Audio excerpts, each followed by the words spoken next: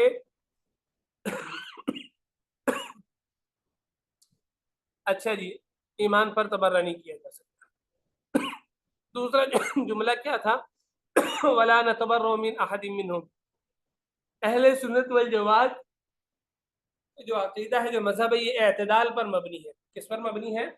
اعتدال پر، یعنی اعتدال کہتے ہیں متوسط، افراط نہ جس میں زیادتی ہو نہ کمی ہو، کیونکہ اللہ تعالیٰ نے اس امت کو امتم وسطا، درمیانی امت بنایا ہے، بین الافراط والتفریط، نہ اس میں حد سے تجاوز ہے، نہ حد سے زیادہ نرمی ہے، نہ حد سے زیادہ سختی ہے۔ موسیٰ علیہ السلام کو اللہ نے شریعت دی تو وہ افراط پر مبنی تھی، بہت زیادہ سختی تھی، کپڑا ناپاک ہو گیا کاٹے بغیر پاک نہیں ہوگا۔ عیسیٰ علیہ السلام کی شریعت میں اللہ تعالیٰ نے بڑی نرمی دی، وہ تفریط پر مبنی تھی، اور امت محمدیہ صلی اللہ علیہ وسلم کو اللہ تعالیٰ نے بین الافراط والتفریط رکھا۔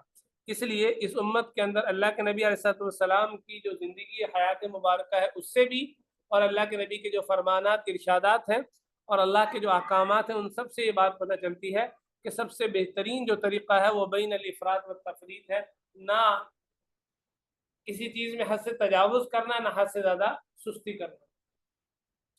تو اہل سنت والجماعت کا عقیدہ اعتدال پر ہے کہ کسی صحابہ سے برات کا اظہار نہیں کرتے، بلکہ تمام صحابہ رضوان اللہ علیہم اجمعین، اہل بیت سمیت، یہ سب ہم سب ان سب سے محبت رکھتے ہیں اور سب کے عادل ہونے کا عقیدہ رکھتے ہیں۔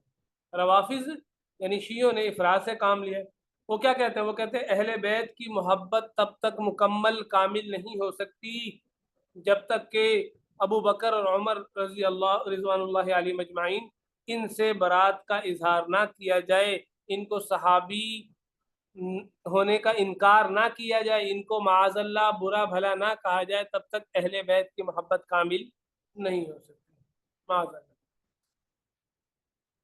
اچھا جی، اور دوسری طرف کون سا ہے افراط والا؟ خوارج ہے۔ خوارج سوری افراط کا تو ہو گیا شیعوں کا، تفریط کا کام کرتے ہیں خوارج۔ وہ کیا کہتے ہیں؟ انہوں نے صحابہ کو ان کے درجے سے ہی نیچے گرا دیا، حضرت عثمان اور حضرت علی رضی اللہ عنہما، اہل بیت، ان سے برات کا اظہار کیا۔ اچھا جی، وبغضہم،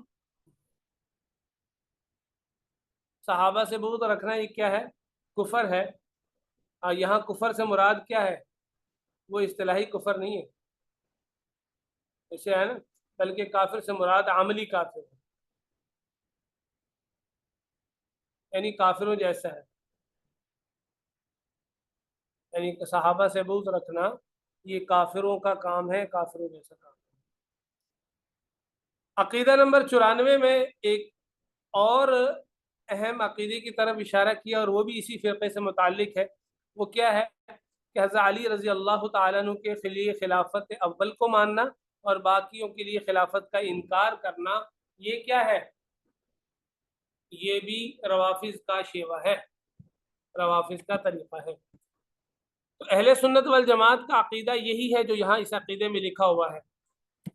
دیکھیں شیعوں کے اندر دو فرقے ہیں، ایک اثنا عشری ہے، ایک تفضیلی ہے۔ آپ حضرات نے سن لی ہوں گی، یہ پڑھے ہوں گے اور سنے ہوں گے، معلوم بھی ہوگا۔ اثنا عشری جو 12 اماموں کو مانتے ہیں، تفضیلی کس کو کہتے ہیں؟ اثنا عشری بالاتفاق کافر ہے، متفق علیہ کافر ہے، ان میں کسی کا کوئی اختلاف نہیں ہے۔ اور جو تفضیلی ہیں وہ کافر نہیں ہے۔ تفضیلی سے مراد وہ ہے جو صرف حضرت علی کو پہلا مانے، خلیفہ اول، یا یوں کہہ لیجئے حضرت علی کو حضرت ابو بکر پر فضیلت دے کہ اس کے نزدیک حضرت علی کا درجہ حضرت ابو بکر سے زیادہ ہے۔ تو یہ عقیدہ رکھنا اہل سنت والجماعت کے عقیدے کے خلاف ضرور ہے، لیکن اس عقیدے سے دائرہ اسلام سے خارج نہیں ہوتا۔ دوسرے اثنا عشری ہیں، اسنا عشریوں کے اندر وہ ساری برائیاں پائی جاتی ہیں جو ہم سنتے ہیں. صحابہ کو گالی دینا، حضرت ابو بکر حضرت عمر رضی اللہ عنہما کہ ایمان کا انکار کرنا، ان کو برا بھلا کہنا معاذ اللہ، ان کو گالم گلوچ کرنا وغیرہ، ام المؤمنین پر تہمت لگانا، جبریل علیہ السلام پر یہ الزام لگانا کہ وہ غلطی سے حضرت علی کے بجائے اللہ کے نبی پر وحی لے آئے. اسی طرح حضرت علی کے لیے خدائیت کو ماننا، یہ ساری چیزیں اس میں آ جاتی ہیں. اور زیادہ تر ہمارے ہاں یہی فرقہ پایا جاتا ہے. ٹھیک ہے، کچھ وہ بھی ہیں، ایسا نہیں کہ وہ نہیں ہے، کچھ وہ بھی ہیں، لیکن مسئلہ بتانے میں، فتویٰ بتانے میں چونکہ اس کی وضاحت کرنا ضروری ہے. کسی بھی چیز کو مطلقاً نہیں کہا جا سکتا، مطلقاً کافر یا مطلقاً مسلمان نہیں کہا جا سکتا، اس لیے وضاحت کی جاتی ہے، اور اسی لیے میں نے وضاحت کر دی آپ حضرات کے سامنے. ٹھیک ہے جی. تو ونثبت الخلافت، اور ہم اللہ کے نبی علیہ السلام کے بعد پہلی خلافت ابو بکر صدیق رضی اللہ تعالیٰ عنہ کے لیے ثابت کرتے ہیں، یعنی اہل سنت والجماعت، تفضیلا لہو، ان کو فضیلت دیتے ہوئے اور ان کو تمام امت سے پہلے اور مقدم مانتے ہیں. ثم لعمر بن الخطاب، پھر عمر بن خطاب رضی اللہ تعالیٰ عنہ کے لیے. ثم لعثمان، پھر عثمان رضی اللہ تعالیٰ عنہ کے لیے. ثم لعلی بن ابی طالب، پھر علی بن ابی طالب رضی اللہ تعالیٰ عنہ کے لیے. وہم الخلفاء الراشدون، اور یہ کون ہیں؟ خلفاء راشدین ہیں. والائمۃ المہتدون، ہدایت یافتہ امام ہیں. ٹھیک ہے. الذین قضوا بالحق، جنہوں نے حق کے ساتھ فیصلہ کیا. وَكَانُوا بِهِ يَعْدِلُونَ، اور حق کے ساتھ وہ عدل فرمایا کرتے تھے. ٹھیک ہے. اب ابو بکر رضی اللہ تعالیٰ عنہ پہلے خلیفہ ہیں، یہ ایک اہم مسئلہ ہے. اس پر امت کے اسلاف کا اجماع ہے کہ اللہ کے نبی علیہ السلام کے بعد، بلکہ تمام انبیاء کے بعد، تمام انسانوں میں سب سے افضل انسان حضرت ابو بکر رضی اللہ تعالیٰ عنہ. عبداللہ نام تھا، صدیق اور عتیق، یہ دونوں لقب تھے حضرت ابو بکر رضی اللہ تعالیٰ عنہ. ابو بکر کنیت تھی. اللہ کے نبی علیہ السلام نے اپنے مرض الوفات کے اندر بھی اور جہاں بھی ضرورت پیش آئی، اللہ کے نبی نے اپنی جگہ پر امام حضرت ابو بکر صدیق رضی اللہ تعالیٰ عنہ کو اپنی حیات میں بنایا. حدیث مبارکہ بخاری شریف میں آپ حضرات نے سنی، مرو ابا بکر فلیصلی بالناس، ابو بکر رضی اللہ تعالیٰ عنہ کو حکم دو کہ وہ لوگوں کو امامت کروائے. یہ صراحتاً اشارہ تھا، تو جہاں بھی اللہ کے نبی خود امامت نہ کروا سکتے، حضرت ابو بکر صدیق رضی اللہ تعالیٰ عنہ کی امامت کا حکم دیا. پھر اللہ کے نبی علیہ السلام نے اس بیماری میں خلافت نامہ ان کے لیے لکھوانے کے لیے کاغذ وغیرہ بھی طلب فرمایا. پھر کسی مصلحت کی وجہ سے وہ ارادہ ترک کر دیا، اور کیا فرمایا؟ فرمایا ابو بکر کے علاوہ کسی اور کے لیے اللہ کی مشیت نہیں ہوگی، اور مسلمان بھی راضی نہیں ہوگی. اس لیے ان فرمانات، ارشادات کو بندہ سننے دیکھے تو عقل بھی اس بات کو مانتی ہے کہ حضرت ابو بکر رضی اللہ تعالیٰ خلیفہ اول ہے. اور جس ترتیب سے خلفائے راشدین دنیا سے تشریف لے گئے، انتقال کر گئے، اسی ترتیب سے ان کو خلافت ملی.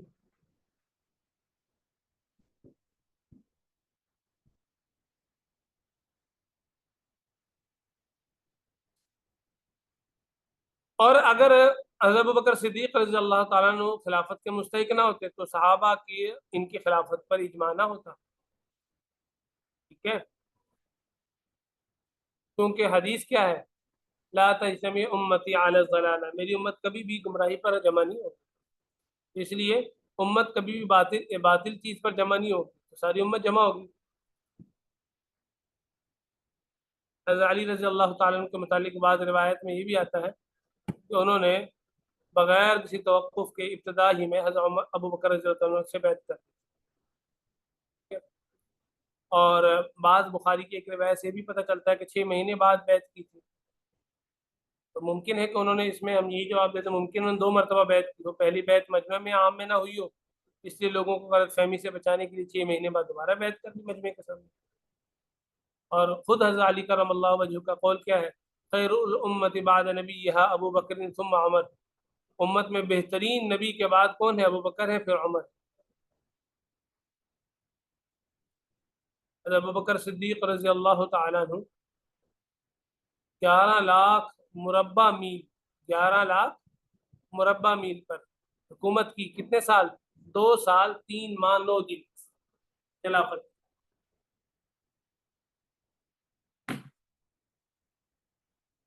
اللہ اکبر۔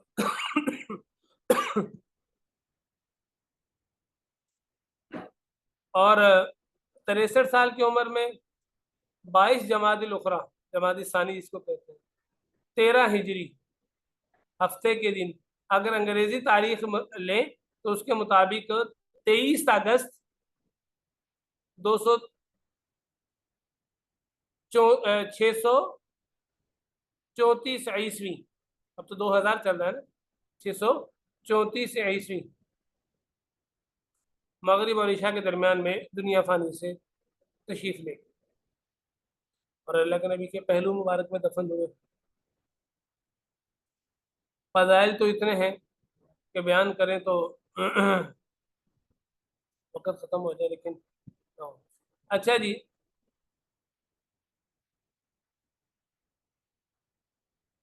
حضرت ابو بکر رضی اللہ تعالیٰ عنہ نے وفات سے پہلے حضرت عثمان رضی اللہ تعالیٰ عنہ کو بلایا اور ان سے حضرت عمر بن خطاب رضی اللہ تعالیٰ عنہ کے خلافت کے بارے میں اپنا عہد نامہ لکھ کر اس صحیفے کو مہر بند کر دیا، لوگوں کے سامنے پیش کیا اور فرمایا کہ بھئی جو اس کے اندر لکھا ہو اس سے آپ نے بیعت کرنی۔ صحابہ نے بیعت کی۔ حضرت علی رضی اللہ تعالیٰ کے پاس جب گئے تو انہوں نے کیا فرمایا؟ بایعنا لمن فیہا وان کان عمر، ہم اس میں جو لکھا ہوا جس کا نام اس کی بیعت کرتے ہیں، اگرچہ وہ کون ہو، وہ عمر ہی کیوں نہ ہو۔ تو حضرت عمر رضی اللہ تعالیٰ کی خلافت پر بھی اتفاق ہو گیا۔ سب سے پہلے امیر المؤمنین کا جو لقب ہے وہ حضرت عمر بن خطاب رضی اللہ تعالیٰ عنہ کو 22 لاکھ مربع میل پر 10 سال 5 ماہ 4 دن خلافت۔ 26 ذی الحجہ 23 ہجری فجر کے وقت نماز فجر میں امامت کروا رہے تھے تو ابو لؤلؤ فیروز جو مجوسی تھا، ایرانی تھا، وہ ایرانی اس کے حملے سے زخمی ہوئے اور پھر 63 سال کی عمر میں 1 محرم الحرام 24 ہجری کو انتقال ہو۔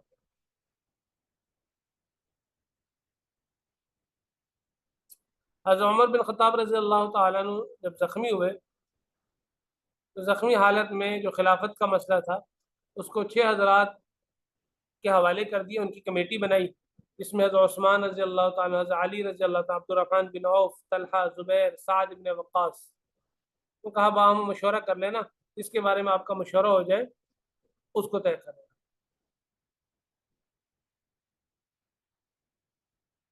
پھر یہ جو صحابہ 6 مقرر کیے تھے، ان 6 میں سے 5 نے حضرت عبد الرحمن بن عوف کے سپرد کر دیا اور کہا جو یہ فیصلہ کریں گے ہم اس کی رضامندی پر راضی ہیں۔ تو انہوں نے حضرت عثمان رضی اللہ تعالیٰ عنہ کو منتخب کیا اور صحابہ کی مجلس میں ان سے بیعت کی، پھر دوسرے لوگوں نے بھی ان سے بیعت کی، تو اس طرح حضرت عثمان بن خطاب رضی اللہ عنہ کی خلافت پر بھی اجماع ہو گیا۔ 24 لاکھ مربع میل، کتنے جی؟ حضرت عمر بن خطاب رضی اللہ عنہ کے زمانے میں 22 لاکھ تھی، حضرت ابو بکر کے زمانے میں 11 لاکھ مربع میل تھی، حضرت عثمان بن خطاب رضی اللہ تعالیٰ عنہ، حضرت عثمان غنی رضی اللہ تعالیٰ عنہ کے زمانے میں یہ کہاں تک پہنچ گئی تھی؟ 24 لاکھ مربع میل۔ اس کی وجہ کیا تھی؟ کیونکہ حضرت عمر بن خطاب رضی اللہ تعالیٰ عنہ کے زمانے میں فتوحات بہت زیادہ ہوئی،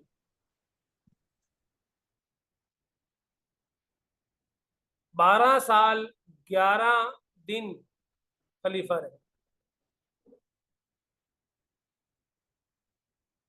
اور 82 سال کی عمر، کتنی عمر تھی؟ 82 سال کی عمر میں 18 ذی الحجہ 35 ہجری کو پھر ایک سازش اٹھی، ایک فتنہ اٹھا، اس کے تحت انتہائی مظلومیت کے ساتھ ایک اسود جیبی یہ شخص تھا، اس کے ہاتھوں شہید ہو کر جنت البقیع میں دفن ہوا۔ حضرت عثمان غنی رضی اللہ تعالیٰ شہید ہو گئے، لیکن خلیفہ کا جو معاملہ تھا وہ طے نہ ہوا، لوگوں پر چھوڑ گئے۔ تو بڑے بڑے مہاجرین اور انصار نے حضرت علی کرم اللہ وجہ پر اتفاق کیا اور ان سے کہا کہ آپ منصب خلافت کو قبول کریں، اور ان سے بیعت کی، کیونکہ حضرت علی کرم اللہ وجہ اس وقت اپنے زمانے میں تمام لوگوں میں افضل اور خلافت کے زیادہ حقدار تھے۔ نام علی تھا، لقب اسد اللہ اور مرتضی، یہ 2 لقب تھے، اور کنیت ابو الحسن اور ابو تراب یہ 2 تھی۔ 4 سال 9 ماہ خلافت کی۔ پھر 21 رمضان المبارک 40 ہجری میں عبد الرحمن ابن ملجم ان کے ہاتھوں سے فجر کے وقت جامع مسجد کوفہ میں داخل ہوتے ہی شہید ہوئے۔ یہ تمام 4 خلفائے راشدین صحابہ رضوان اللہ علیہم اجمعین کی کچھ تفصیل تھی، اور ہمارا عقیدہ اس میں آ گیا۔ عقیدہ نمبر 95 میں عشرہ مبشرہ کے بارے میں آئے گا انشاءاللہ تعالی، وہ ہم کل پڑھ لیں گے۔ ٹھیک ہو گیا جی؟ چلیے جی، جزاکم اللہ۔ اللہ رب العزت آپ حضرات کا بیٹھنا قبول فرمائے۔ دعاؤں کی درخواست ہے۔ السلام علیکم ورحمۃ اللہ وبرکاتہ۔ وعلیکم السلام ورحمۃ اللہ وبرکاتہ۔